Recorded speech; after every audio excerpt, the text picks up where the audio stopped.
basic math na magagamit mo hanggang college. So, dito meron tayong simplify w squared raised to 5. So, i-rewrite lang natin yung w, then multiply the exponents. 5 times 2 is 10. So, ganun lang kadali. Dito naman sa b is i-distribute natin. So, 2 squared is 4. Then, write x.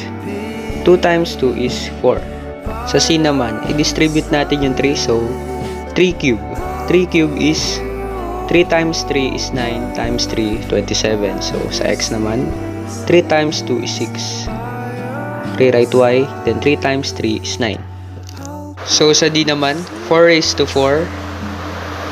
4 times 4 is 16.